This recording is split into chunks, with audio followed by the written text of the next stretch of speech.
कृष्णा देवी दासी जी। राधे राधे महाराज जी।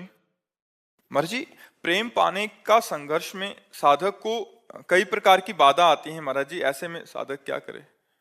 बाधा क्या है? जहाँ राधा वहाँ कहाँ बाधा है। और प्रेम शब्द तो ऐसा जो समस्त बाधाओं को मिटा देता है। क्या बाधा? हमारी इंद्रियों की लोलुपता हट जाए, हमारा मन प्रभु के चरणारविंद में आसक्त हो जाए, तो उसकी स्थिति ऐसी हो जाती, कोई बाधा नहीं पड़ती। नहीं खान पान ते भावे है, नहीं कोमल वसन सुहावे है, सब विषय लगे ते खारा है, हरि आशिक का मग न्यारा है। जो भगवान से प्रेम करता है उसे कुछ अच्छा ही नहीं लगता। तो बाधा क्या हो सकती? क्या बाधा हो सकती? हमें तो आज तक समझ में नहीं आया कि बाधा क्या हो सकती। हमारी इंद्रियां और मन जो विषयों में जाते हैं, यही बाधा है। और प्रेमी का मन जाता ही नहीं है। और जिसे प्रेम प्राप्त करना है उसे इतना दृढ़ होना पड़ेगा कि हमें परिवार की ममता भगवान के चरणों में समर्पित करनी होगी, हमें रुपये के द्वारा प्राप्त होने वाले सुखों का त्याग करना होगा, हमें इंद्रियों के भोगों से मन को हटाकर प्रिया प्रीतम के चरणारविंद में लगाना होगा। इसी के लिए नाम कीर्तन, नाम जप, भगवत कथा, साधु संग, ये सब अनुष्ठान किए जाते हैं। तो बाधा क्या हो सकती है? बताइए, क्या बाधा हो सकती है? किसका प्रश्न है? क्या बाधा हो सकती है? अंग्रेजी जानती हो, हिंदी जानती हो, तो हमारी बात समझ रहे हो? तो क्या बाधा हो सकती है? हमारे प्रारब्ध कर्म हमारे प्रारब्ध कर्म जो नहीं बाधा दे सकते। प्रेम में बाधा नहीं देते। बहुत प्रकार के कष्ट हैं शरीर में, लेकिन वो बाधा थोड़ी है, वो तो कृपा है श्री जी की। जितना हमें कष्ट मिलता है शारीरिक, प्रेमी अगर शरीर के कष्टों की याद रखे तो प्रेमी किस बात का? प्रेमी तो बहुत विचित्र मार्ग है। जीवित मर जाए उलट आप में समाए, यह दिलगिरी है। जीवित मर जाए, मन मार्या तन बस में कीन्हा, हुआ भरम सब दूर, बाहर से कछ दिखत नाही, अंदर चमके नूर। आपो त्याग जगत में बैठे नहीं किसी से काम, उनमें तो कछु अंतर नाही, संत कहो चाहे राम। क्या प्रारब्ध? प्रारब्ध शरीर पर आएगा, हमारे ऊपर थोड़ी आएगा।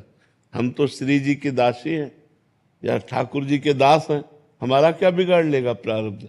प्रारब्ध शरीर को पीड़ा देगा, आनंद पूर्वक राधा राधा कहते हुए उसे भोग लेंगे, क्या बाधा पहुंचा देगा?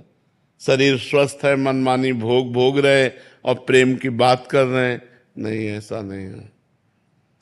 जब भीषण विपदा में भी राधा राधा राधा राधा, भीषण पीड़ा में भी राधा राधा राधा, तब प्रेम का मार्ग है। प्रेम का जो मार्ग है वो थोड़ा कठिन है। भगवान से प्रेम करना, श्री कृष्ण से प्रेम करना कठिन है। प्रेम के पंथ में जिंदा नहीं चला जाता, मर के चला जाता है। समस्त वासनाओं को मार करके, समस्त इच्छाओं का त्याग करके, हर कष्ट को सहते हुए तब प्रेम मार्ग में चला जाता है। तब श्री कृष्ण अपने आप को अपने भक्त के अधीन कर देते हैं। प्रेमाधीन भगवान का नाम है ना, समझ रहे हो हमारी बातें? हाँ, तब भगवान को प्राप्त किया जा सकता है, कोई बाधा नहीं। जहाँ राधा वहाँ क्या बाधा? महाराज जी, जो साधक के जीवन में विक्षेप आते हैं, काम क्रोध लोभ मोह मत्सर, इससे वो विचलित हो जाता है। ये भगवान के हम आश्रित हैं। मन में काम आ रहा है, इंद्रियों में काम आ रहा है, हम में काम नहीं आ रहा। हम उसके साक्षी हैं, उसके भोक्ता नहीं है। थोड़ा शास्त्र स्वाध्याय करो, थोड़ा सत्संग करो तो ज्ञान प्राप्त हो, तभी इन बाधाओं से हम दूर हो सकते हैं। नहीं तो बार बार काम क्रोध आदि के विक्षेप, और उनसे बचो। जैसे स्त्री शरीर है तो पुरुष शरीर के संयोग से बचो, पुरुष शरीर है तो स्त्री संयोग के सानिध्य से बचो। एक दूसरे से बचकर ब्रह्मचर्य धारण करते हुए आगे चलो।